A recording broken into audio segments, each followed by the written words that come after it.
Thank you, colleagues, for joining us this afternoon and for making time during this very busy time of the year for joining us for our first information session of the year. We at the Postdoc Office decided this year to be more visible, hence we are having these information sessions. This is our first information session for the year, and there will be more information sessions throughout the year as well. So today's session is really just the introduction to the Postdoctoral Research Support Office. In short, we call us just the Postdoc Office, and we will just give you an overview of what we are doing at the office and how we can be of support to you, that are our stakeholders. And we are also getting used to all of the new systems and still finding to navigate our way through all of these new systems, but we are hanging in there. So as I said, we have chosen a word for ourselves this year as a Postdoc Office, and our word for this year is intentional. And this is why through this information session, we would like to be intentional and we would like to become more visible as well. So setting the scene for this afternoon, we will look at what the purpose is of this information session, as well as the subsequent information sessions that will follow throughout the year. You will receive invitations to those as well, so you are more than welcome to attend. And to one of the questions that we get so oftenly is, what is a postdoctoral research fellow? And I know maybe today I'm preaching to people that already know what a postdoc is, but I don't think that we can have an information session or a discussion around the Postdoc Office without knowing what the postdoc really is. Then we will look at how the office is structured, where the Postdoc Office fits in, and we will look at the team. You can see us sitting here. And then we will look at the overview of what we can offer, how we can support you as our stakeholders. And then we look at a few documents and information that we or that you would need throughout the fellowship. And then we have Postdoc Office bits. That's just bits of information that we think that you might find useful when you appoint a postdoc or when you have any postdoctoral fellow inquiries. Then we will summarize the whole session for our first information session, and then we will open the floor for questions and answers. Colleagues, now that you have seen our faces, we are now just going to switch off our camera, and then we will move into the session. Thank you.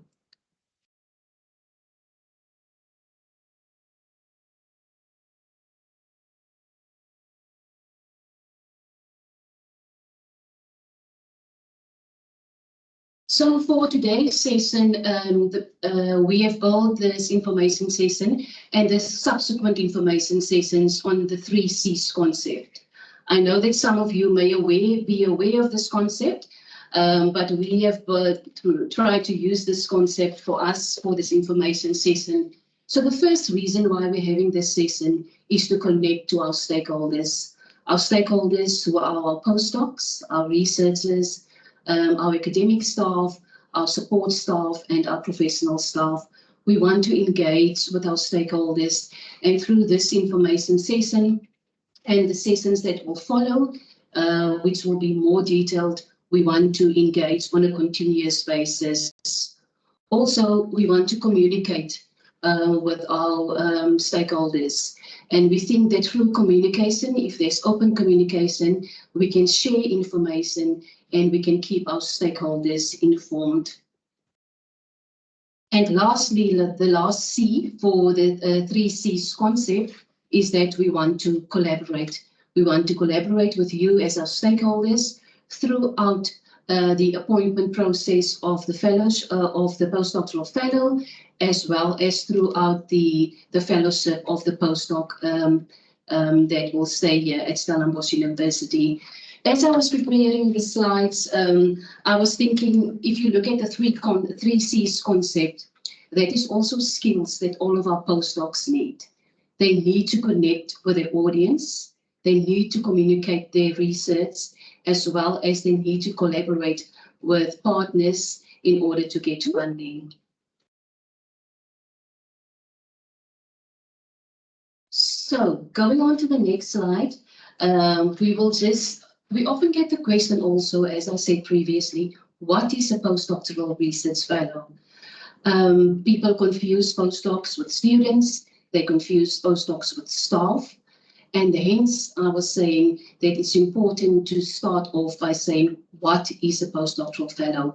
And we have compiled a small clip, and I just want to make sure that my sound is in order. And through the sound, through this video, we just want to, so that you will get the sound, and through this video, we just want to showcase what a postdoc is, what a postdoctoral research fellow is. We trust that you will enjoy the video. So.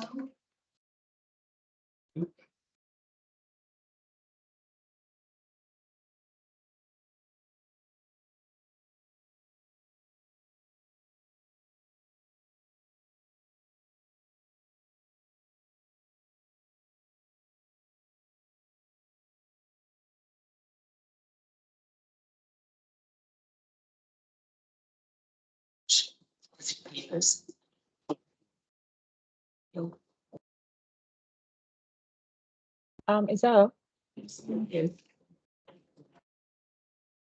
There's no sound in the video. Is there no sound in the video? Just give us 1 second quickly, please.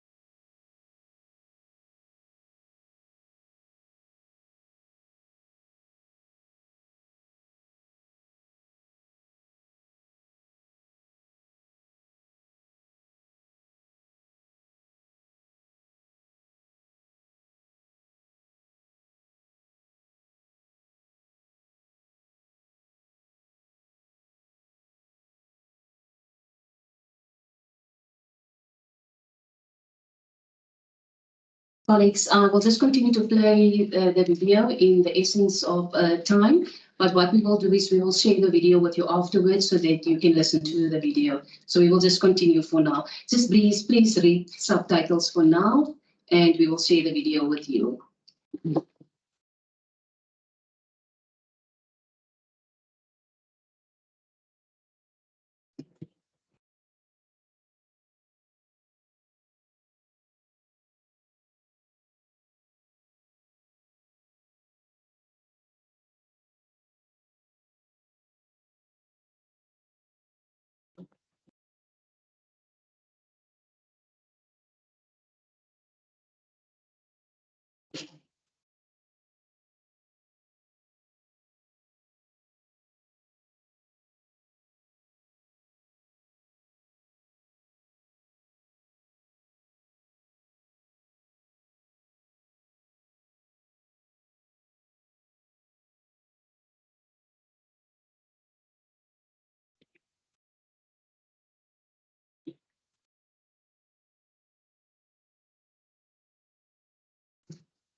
Thank you, colleagues. We apologize for that there was no sound, but I think that is how our postdocs work also. They need to find a workaround if there is a specific problem or a specific challenge at the end of the day, but we will be sure to share that with you as well. So what is a postdoctoral research fellow at Stellenbosch University? These are extracts that I've taken from the postdoctoral policy, the Stellenbosch University postdoctoral policy. As you can see, the policy was written in 2016, and it will come up for review shortly. So it will be distributed to the Vice Dean's research and to the faculties as well for any inputs as well. But the most important thing is that the postdoctoral research fellow at Stellenbosch University is a PhD graduate. It is somebody that has completed his or her doctoral studies, and they are now a postdoctoral fellow at Stellenbosch University. They are not a student, they are not staff. Even when we issue the cards, the access cards to the postdocs, there is also a specific postdoc card that these fellows can get.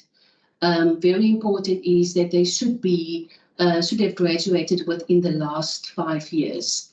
So if we appoint a fellow today, they should have graduated in 2019. What we have seen also now is that some funders, the NRF, for instance, in the funding call have stipulated that the person should have graduated within the last 8 years, within the last 4 years. But that will all come up, and I will discuss that as we go into the SARS binding class ruling. So the most important thing is that this person will be hosted here at Stellenbosch University by academic host. For a PhD student, for example, it would be a supervisor. But the difference with the PhD student and the postdoctoral fellow is that the postdoctoral fellow, in essence, work independently on his research project. So where does the postdoc office fits in? Ultimately, we fall under the ombud of Professor Sibusiso Moyo, who is the DVC for Research, Innovation and Postgraduate Studies. Dr. Tarina Toron is our Senior Director. And then we have our Deputy Director, who our office reports to directly, and that is Mr. Nugent Lewis. So these are our management structure. And then as we move onwards, you have seen our faces earlier. Here are just some photographs of us. So we have Sindiswa Mzizi there, and we have Joan Maglochla. She will pronounce the surname correctly. And then you have myself, Isalva. So we are basically here to assist you throughout the appointment process of the postdoctoral fellows.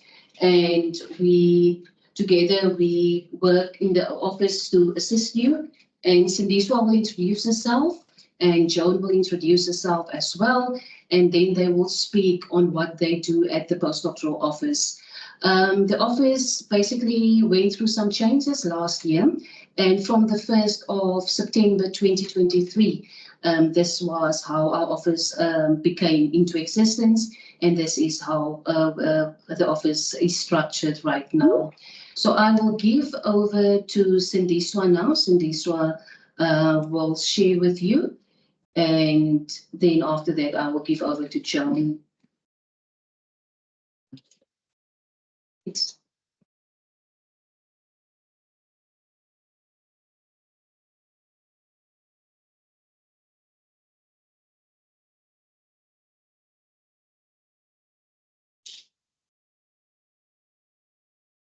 Good afternoon, colleagues. As Izal has introduced me, I'm Sindiswa. So what I actually do is I'm responsible for the onboarding process of a postdoc. That's when the registration, and I'm also responsible for the consolidate, those ones that just graduated as you graduate that are writing their papers. So all the postdoc positions, they should be advertised to follow the SARS binding class rules. And unless the postdoc secure the funding, then there would be no need for the advert. But if the host secures the funding, we'll need the host to advertise for at least 3 weeks in one internal and external platform. And after the host has received the applications, they need to at least interview at least 3 candidates, and they should have, the panel should have 2 people that interview the candidate. And that is done at the department. We are not involved in the interviewing of the candidate. And once that is done, they send us the documents and we process the documents.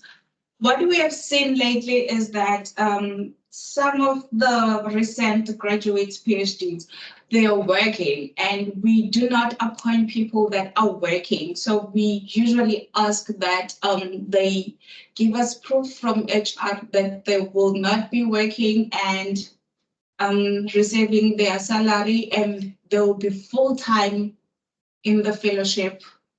That means they need to commit that they'll be here in Stellenbosch or in Tygerberg. And we assist with the award letters and the visa letter for the international postdocs for them to apply, and we send that to them.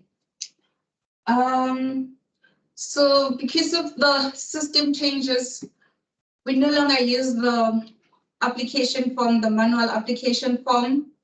So we are now on Sun Student. After everything is done, after I've checked the documents and approved everything, the candidate, the postdoc, will go to Sun Student and apply on Sun Student, and then I'll accept the application there. And from there, Joan takes over, because now it's now payments and MOAs. Joan, take over. Thank you, Joan. Thank you, Sindiswa, for that. And Joan will now take over from Sindiswa.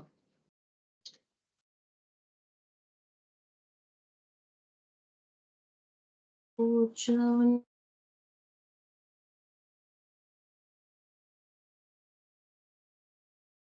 Here we go, Joan. Good afternoon, everyone. My name is Joan Mahlota, and I am the Senior Financial Officer in the Postdoc office. So on a day-to-day, what I deal with would be the processing of your payments and stipends. I work with the NRF, the finance department, and other stakeholders, and I ensure that all monies that are processed in our office are accounted for, and there's obviously other things that I deal with as well.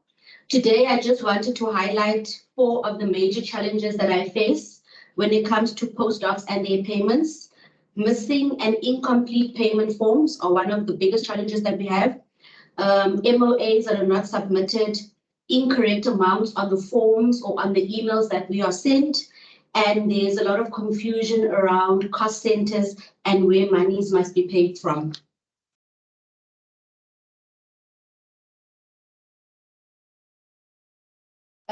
On the right-hand side of the screen, you'll see it's an example of a payment form.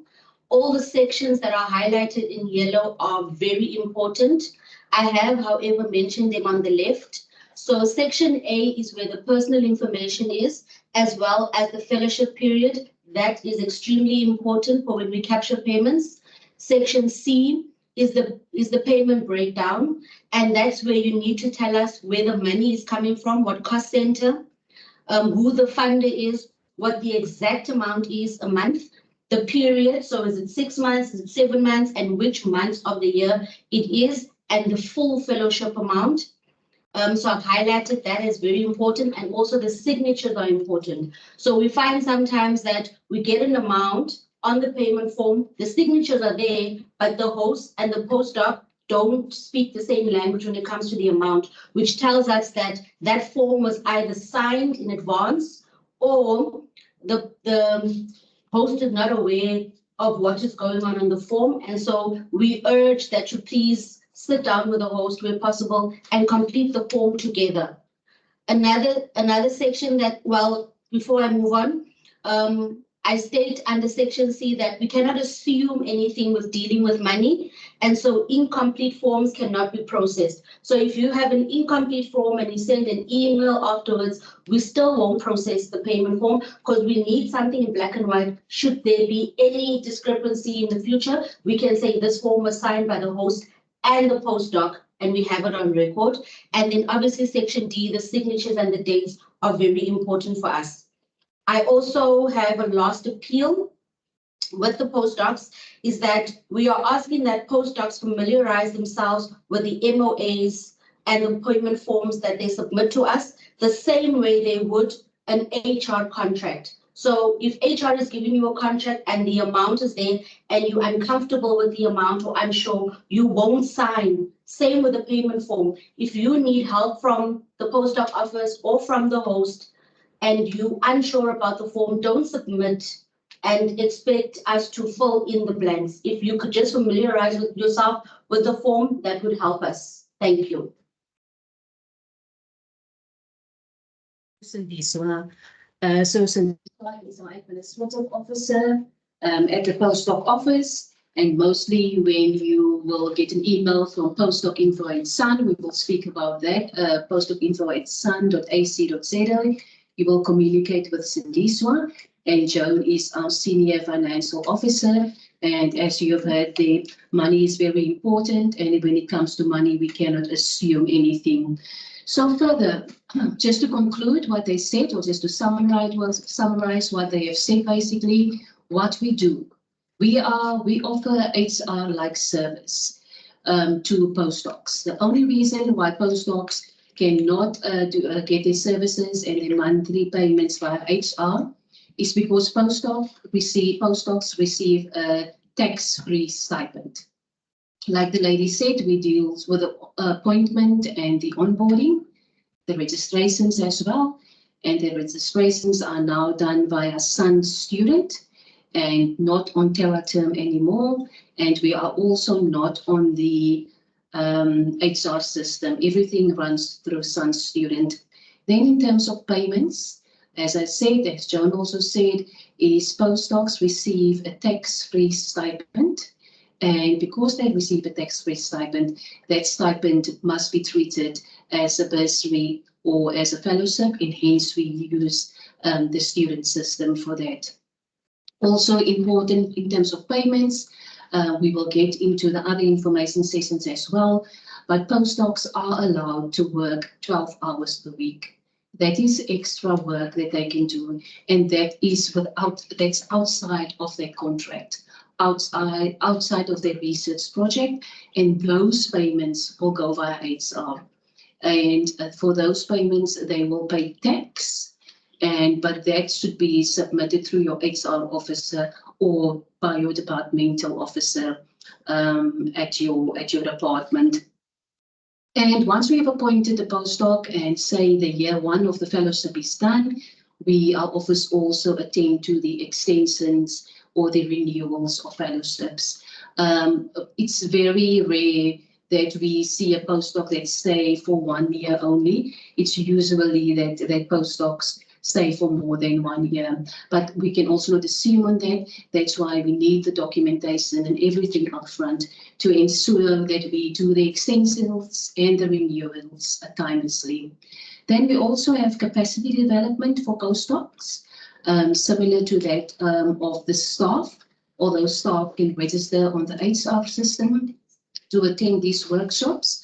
Postdocs, we will send out a call and we will ask the postdocs to sign up for that call.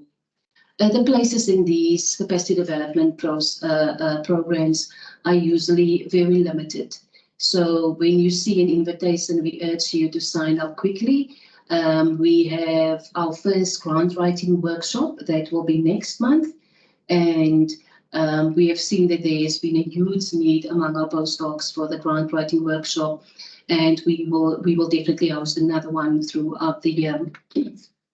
One thing that Joan has touched on is the MOA and the importance of the MOA, because we have seen where things has gone wrong between a postdoc and a host, and then our office were there to intervene or to mediate. So please, when you sign the MOA, make sure that you discuss this with your host or hosts that are here. Make sure that you discuss and outline this contract with your postdoc, because at the end of the day, it is the MOA is actually a work agreement between the host, the postdoc, and Stellenbosch University. Just important, they've already covered this as well. We just call this the 7-step process. And this is the process that you will follow basically to appoint a postdoc at Stellenbosch University. All of this is outlined in detail in the postdoctoral fellowship policy, and the policy is available on our website. I will just merely go through it in the essence of time. Just quickly, I will go through it. So secure funding. Funding can be secured via the host or via the postdoc. We have self-funded postdoc that comes with their own funding. So there are two ways in which funds can be secured. Most importantly, all postdoctoral fellowships positions must be advertised. The reason for this is postdocs receive a tax-free fellowship. And in terms of the SARS binding class ruling, postdocs must competitively compete for these bursaries or these fellowships that they receive in order to receive the tax-free benefits. Interview and selection, as Liswa said, that will happen at the host department, after which the host will inform us of the successful candidate, and we will then start the process by contacting the postdoc and by contacting the postdoc. And then we will, and then we will move on to the onboarding and the registration process of the fellow. Again, registration is now in the Sun student system. Finally, we will hand over from Sindiswa to Joan, and Joan will deal with us with the payment and IntelliMali registration. Just IntelliMali is the service provider that we make use of to disperse the funds to the postdocs on a monthly basis. So what we will do is we will send a lump sum to IntelliMali, and then IntelliMali will arrange this for the monthly payment. Also, we urge people to take note that IntelliMali process payments from the 25th of each month, not on the 25th of each month. So you can receive your payment up until month end. So it's important when your postdoc starts that we do educate them to say that your debit orders should be at least for month end or by the 1st of each month, just to avoid any confusions and any challenges in terms of payment. Just looking at the information and documents, we will later, as I said, we will later have more sessions in the year, and then we can go into detail with these documents. As I said, everything that we do in this office is basically governed by the SARS binding class ruling. In that ruling, SARS gives the permission to higher education institutes to offer fellowships that are tax-free to postdoctoral fellows. So it's very important that we know that in that ruling it states that a postdoc should have graduated within the last 5 years. Again, Stellenbosch University policy, it's available on our website. All our processes are outlined in the policy, and should you have any queries, you can contact us as well. And then the last document is the Memorandum of Agreement. This is the legal binding document that is between the postdoc, the host, and Stellenbosch University, or the Division for Research Development, representing Stellenbosch University. So these documents are very important. We urge you to take note of these. Copies are available on request from our office as well, if it's not available on our website. But I think everything should be available there except for the SARS binding class ruling. But if you Google that document, you will find it, or you may request it from our office as well. So this is our new information brochure for 2024. We're really excited about our brochure, which outlines basically what we do here and some of the funding opportunities that we offer as well. And then our contact details are on the brochure as well. As you can see, there's a section on the brochure where it states international postdocs. Just one thing that I want to highlight is that half of our postdocs at any given time are international postdocs. So therefore, we work very closely with the international office to assist the postdocs in terms of immigration, university accommodation, as health insurance, and then also airport transfers. So a postdoc can make use of an airport transfer once when they arrive.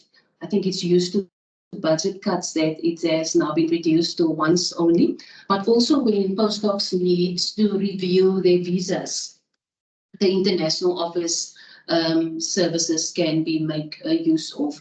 So a very close stakeholder that we work with is the international office because of our international postdocs. So what we have found is one of the questions that we really get most, like, how do I appoint a postdoc? That is one of the questions that we get, similar with what is a postdoc. So because we get that question so often, we have updated our SharePoint drive with all the processes that outlined how to appoint a postdoc. So if you go there on this QR code, it will lead you to the SharePoint link. You must just use your SU credentials to sign onto the link, and you would be able to access all the documents that we spoke about earlier. That's the payment forms, the MOA, the Memorandum of Agreement, your extension forms. There's a template also for the advertisement, but everything is available via this QR code.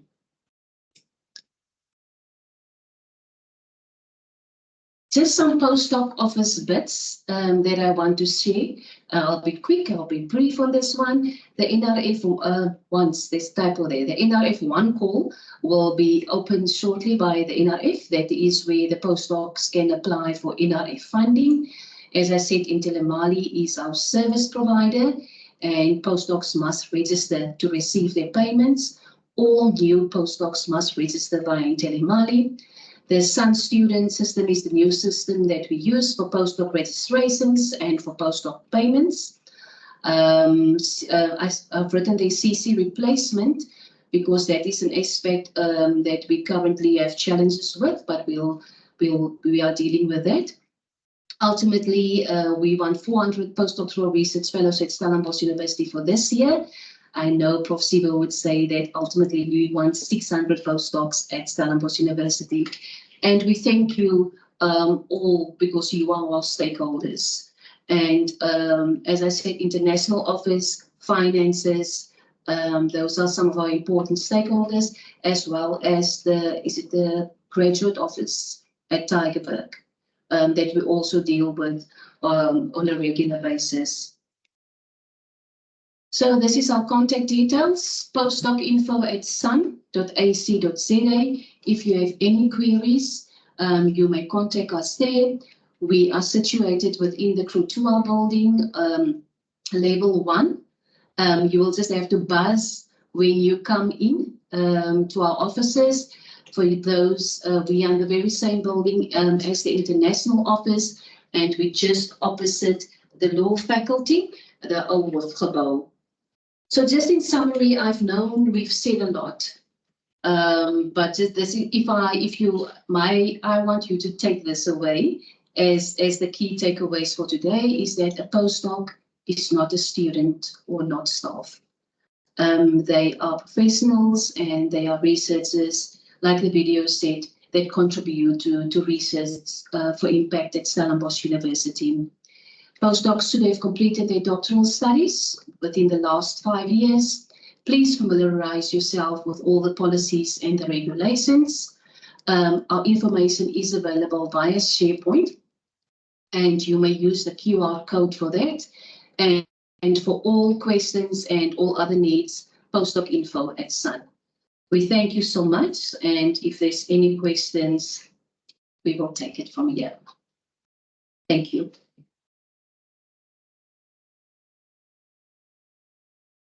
Lizelle has a question as well. Yes. Hi, good afternoon. Good afternoon, Isal and colleagues. So I have a question regarding registration for a new postdoc who's just signed up. You mentioned that they have to go on to Sun Student, but you also said that you are experiencing difficulties. That is the one arm to the question. And then the second arm to that question is existing postdocs needing to register. Do they also have to go through the Sun student route? Please. Thank you, Lisa. I will just leave this and this one to answer that one for you.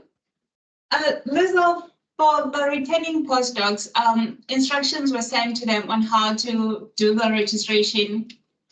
And I believe that if they have encountered any difficulties, they should have sent email to us to the postdoc info. And then regarding the new registration, it's not actually a difficulty with the registration. It's the difficulty with the payment on the Sun student. Okay, thank you so much. Lisa, if I can just add to what Sandesh was said is, what we have found is people pay their postdocs from one cost center, but later in the year, they received funding from the correct funder, and then they want us to do a refund or a cost center replacement. So previously on the Terra system, that was quite easy for us to do. So now we still are finding a way to develop that process to do a cost center replacement for them. So the challenge is not in terms of registration really, but rather that specific part of the payment process where we need to do refunds or cost center replacements. Okay, thank you so much. I think there's an email in your inbox that also requires your. Yes, I owe you, Liesel. Okay, no worries. Thanks. Prof has a question. Yes, Prof. Hi, so I actually have a couple of questions, and these are mostly just procedural. I'm sorry if you said it and I missed it. No. But is an MOU required before the postdoc can register? No, Prof. No, okay, so that comes after. That can come after, yes. If we just want the MOU or the MOA before we can proceed with the payment. With the payment, okay. But if the guy has done the Sun student process and rocks up here, he'll be registered and able to get a card and that kind of thing. That's correct, yes, Prof. That's very good news. And then the other question that I had is when one renews a postdoc, is one required to re-advertise? No advertisement is needed if you renew the fellowship, yes. Just tell me, Prof, will the funder, sorry, Sandesh want to add something? But sorry, Prof, the extension is going to happen, but then they should still be within the 5-year period. Oh, yeah. Yes. Of course. Yes, but no advertisement needed for the extension or for the renewal. Super. Thank Michael? you. Yes, Michael? Thanks, Isabel and team. Yes. A useful introduction to the postdoc office, so thank you. My question is related to the first step, which is securing funding, which is, it is the first step. So, you mentioned some resources, NRF, internal committee C and so forth, but is there a useful space on your website or another resource that we can access around applying for postdoctoral funding to appoint postdocs? I think that would be in our brochure that we have created. Now we can send that to you. There is the crowd helix that our colleagues at the grants office are dealing with. And yes, we can refer you to the grants office and maybe they can assist you with securing funding as well. And the subcommittees are in there as well. So yes, there is the brochure that we can send to you, Michael, and then you can have a look there. And if anything else is needed, you can just contact us and we can take it from there. Thanks, appreciate it. Yes, I see there's a question in the chat that says, after accepting the postdoc offer, where can one access the proof of registration? Previous years in Terraterm, it was just with a click and we could have sent it to you. But after you've registered, you usually receive it to in your inbox to the email that is listed on our records. If not, you can just send us an email to postdocinfo@sun, and then we will have to generate that for you again and then send it to you.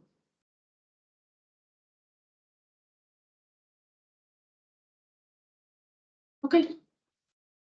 Colleagues, if there are no further questions, Sorry, one more quick thing. I Yes. put it in the chat. I'm not sure if it came through, but please could you post a link to the postdoc policy that you mentioned? I can't find it anywhere.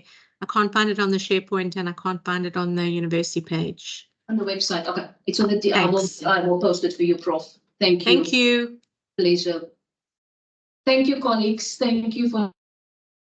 We look forward for you joining us in future for our other sessions as well. Thank you.